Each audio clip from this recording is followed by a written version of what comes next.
नमस्कार दोस्तों, मैं हूं नीरज। इस वीडियो में हम लोग voltage regulation of single phase transformer के बारे में डिस्कस करेंगे कि वोल्टेज रेगुलेशन क्या होता है और उसको किस तरीके से कैलकुलेट करते हैं।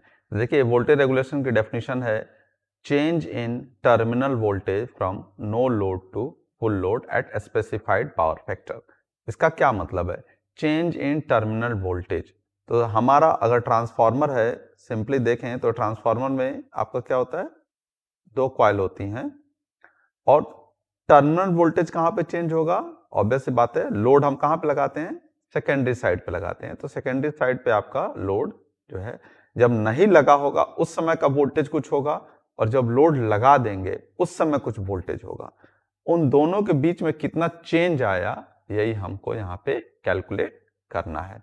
तो नो लोड कंडीशन में जो वोल्टेज होता है वो आपका होता है E2 और जब हम लोड कनेक्ट कर देते हैं उस समय वोल्टेज होता है V2, that is the output voltage.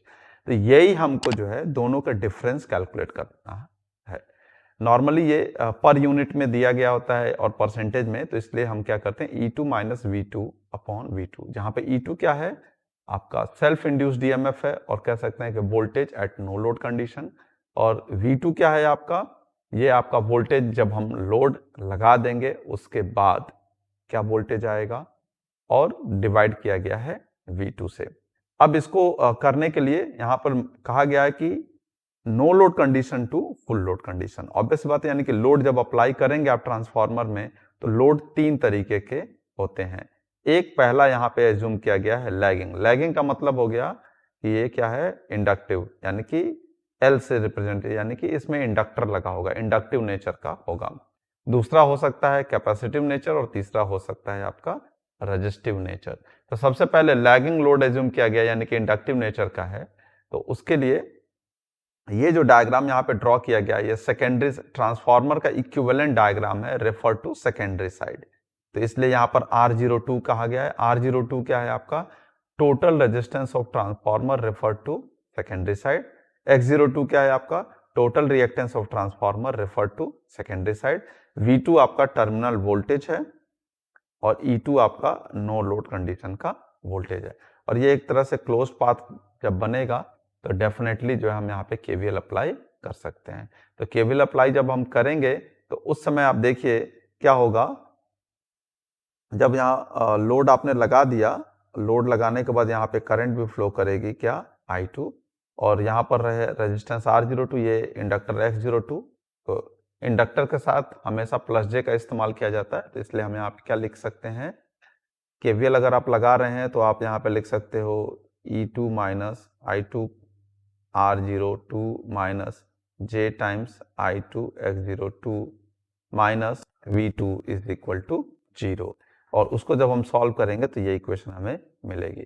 और इसको हम लोग और अच्छे से लिखना चाहें तो क्या लिख सकते हैं? V2 plus I2 R02 plus J times I2 X02। ये आपका क्या हो गया? E2। तो यानी कि E2 ये बता रहा है कि E2 को अगर हमें चाहिए तो तीन चीजों को ऐड करना पड़ेगा, तीन वेक्टर्स को ऐड करना पड़ेगा। एक होगा V2, दूसरा होगा I2 R02 और तीसरा होगा J टाइम्स I2 X02। तो उसके लिए यहाँ पे फेजर डायग्राम ड्रॉ किया गया है। तो फेजर डायग्राम में देखिए यही रिप्रेजेंटेशन यहाँ पे किया गया है। कैसे किया गया? शुरुआत में यहाँ पे आपको ड्रॉ करके दिखा रहा हूं। देखिए क्या कहा गया कि ये मान लेते हैं हमारा क्या है?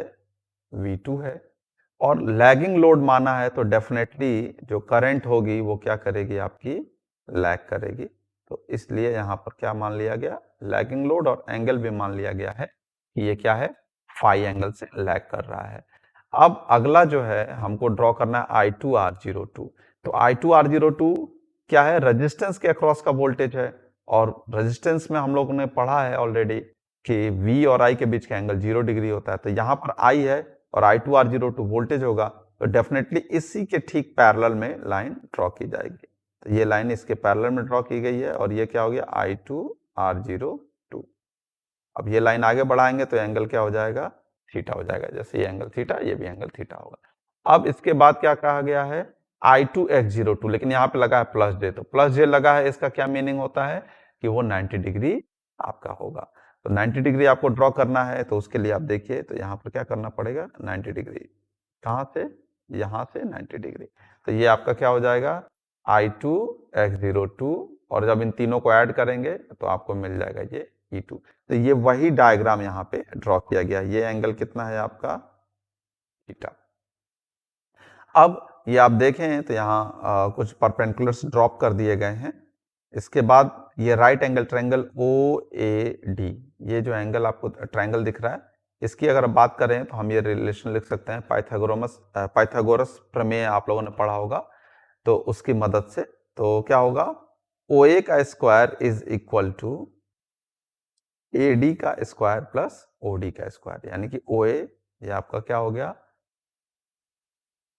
E2, और OB आपका ये बेस हो गया, और ये क्या हो गया आपका परपेंडिकुलर हो गया। तो इस तरीके से अब हमको एक एक करके चीजें रखनी होंगी। तो यहाँ पर हो गया आपका E2 का square is equal to I2। अब यहाँ पर देखिए तो ध्यान से AD, ये जो AD है ये पूरा यहाँ से लेके यहाँ तक है। तो AD में आप देखें तो कई सारे सेक्शंस जो हैं वो बन जाते हैं। जैसे कि पहला सेक्शन है OB की वैल्यू कितनी है, V2, तो इसलिए इसको यहाँ पर ये OD को यहाँ देखिए तो लिखा गया है V2, यहाँ से देख सकते हैं, प्लस उसके बाद इतना हिस्सा है, ये सेकंड पॉइंट आपका ये वाला हिस्सा है। तो ये क्या है, ये जो कंपोनेंट है आपका BE, इसका हॉरिजॉन्टल कंपोनेंट है। तो I2 R02, और ये एंगल है आपका थीटा, तो इसलिए लिखा गया I2 R02 cos थीटा। फिर इसके बाद जो है आप आगे आएंगे तो क्या मिलेगा, ये हिस्सा हमको चाहिए। तो ये एंगल आपका 90 माइनस थीटा है, तो आप इसका ये एंगल भी क्या देखेंगे, तो 90 माइनस थीटा ही होगा। तो इसका हॉरिजॉन्टल कंपोनेंट लेंगे तो क्या आएगा आपका I2 X02 cos of 90 minus theta. तो 90 माइनस थीटा आप लिखेंगे तो वो क्या हो जाएगा, cos का 90 minus theta is sine theta. तो ये आपको क्या मिल जाएगा, साइन थीटा, और इसका ये होल स्क्वायर। और अब बात करते हैं हम AD, यानी कि ये वाला हिस्सा। तो AD की अगर हम बात करें तो हमको सिर्फ इतना चाहिए, लेकिन अगर हम I2 X02 का वर्टिकल कंपोनेंट लेते हैं तो वो पूरा ये वाला हिस्सा आएगा। तो वो हिस्सा क्या होगा, I2 X02 sine of 90 minus theta, और sine 90 minus theta is cos theta, तो इसलिए यहाँ पे लिखा गया I2 X02 कॉस थीटा। फिर उसके बाद ये पूरा हमको नहीं चाहिए, हमें सिर्फ AD चाहिए, तो हमें इतना हटाना पड़ेगा। और इतना हटाने के लिए आप देखें तो ये जो I2 R02 है इसका वर्टिकल कंपोनेंट है। तो ये वर्टिकल कंपोनेंट कितना होगा आपका, आप देखिए मैं यहाँ पे लिख दे रहा हूँ, वर्टिकल कंपोनेंट होगा I2 R02 साइन थीटा। तो इसलिए यहाँ पे लिखा गया minus I2 R02 sine theta का होल स्क्वायर। अब यहाँ आप देख रहे हैं, हम प्रैक्टिकली देखें तो ये जो वैल्यू है यहाँ पे सब्ट्रैक्शन हो रहा है, और यहाँ पर इस एक्सप्रेशन को देखें तो V2 plus I2 R02 cos theta plus I2 X02 sine theta का होल स्क्वायर है, प्लस में है, ऊपर से होल स्क्वायर और V2 में जुड़ रहा है।